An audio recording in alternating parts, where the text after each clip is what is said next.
Barcelone a terminé l'année 2024 de manière lamentable avec une défaite frustrante contre l'Atlético de Madrid en Liga. Cela signifie que les Blaugrana ont récolté 38 points lors de leurs 19 premiers matchs de la campagne de championnat 2024 à 2025. Il s'agit en fait du total de points le plus bas que le Barça ait réussi au cours de la première moitié d'une campagne de Liga au cours des 3 dernières années environ. Sous Xavi, le Barça a obtenu 50 points lors des 19 premiers matchs de la saison 2022 à 2023 de la Liga et 41 points lors de la première moitié de la saison 2024 à 2025. L'équipe de Hansi Flick vient de remporter l'un de ses 7 derniers matchs de championnat, ce qui l'a fait chuter à la 2e place du classement. Les supporters du FC Barcelone comparent désormais Xavi à Hansi Flick après leur défaite contre l'Atlético de Madrid. Cela survient après que les chiffres ont révélé comment le Barça se comporte récemment par rapport à Xavi. Sous Xavi, à ce stade de la saison 2022 à 2023, le Barça avait 50 points.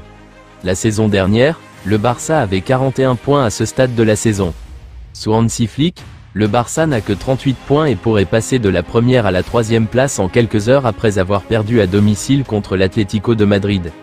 Ainsi, les fans commencent à penser que Xavi était meilleur. Hansi Flick a fait une apparition surprise en conférence de presse du FC Barcelone face à l'Atlético de Madrid. Il a déclaré « Nous n'abandonnons pas. Nous reviendrons fort après Noël et l'équipe montrera de quoi elle est capable. Nous avons fait un match extraordinaire. Je suis très fier de mes joueurs et je suis très déçu du résultat. L'Atlético de Madrid a attendu sa chance et cela lui a suffi. Pour nous, c'est différent et c'était très frustrant. Mais je suis ravi du match. Je n'ai rien à redire sur la manière dont ils ont joué ce soir. Nous parlons de football et l'équipe qui marque le plus de buts gagne toujours. Nous n'y sommes pas parvenus et nous devrons améliorer les choses car ce n'est pas normal de perdre 9 points d'affilée à domicile. Peut-être que la pause arrive au bon moment. Le Barça est tombé à la 2e place du classement de la Liga après la défaite contre l'Atlético de Madrid et doit sérieusement améliorer ses performances pour se battre davantage pour le titre de champion lors de la seconde moitié de la saison 2024 à 2025. Marcus Sorg, l'entraîneur adjoint du Barça, a déclaré « Je ne vais pas bien. Je suis très frustré et j'ai mal. Je pense que c'était l'un de nos meilleurs matchs de la saison, mais nous n'avons pas obtenu de points.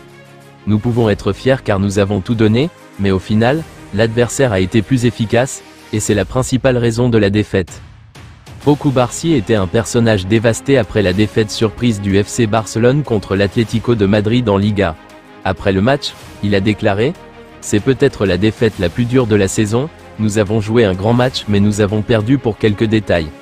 Je demande aux fans du FC Barcelone d'être avec nous dans ces moments difficiles. Vous verrez qu'il y a beaucoup de moments heureux à venir cette saison. La ligue est très longue et nous nous battrons jusqu'au bout. » Les supporters du Barça réclament la signature d'un nouvel ailier gauche après avoir regardé la première mi-temps du match Barça-Atlético. « Notre équipe a besoin d'un ailier gauche clinique, a déclaré un supporter du Barça. D'autres ont répondu en accord. C'est là qu'intervient Rafael Leao, a déclaré un autre supporter. Un ailier gauche est la pièce manquante pour notre équipe, nous avons toujours besoin de quelqu'un qui puisse créer un déséquilibre à gauche, a déclaré un autre supporter. Un quatrième a ajouté.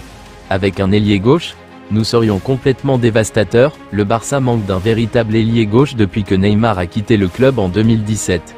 Le Barça pourrait opter pour Leao qui coûterait environ 80 millions d'euros. Le Barça pourrait également revenir pour Nico Williams qu'ils ont essayé en vain de recruter l'été dernier. L'ailier gauche espagnol ne vaut qu'environ 60 millions d'euros.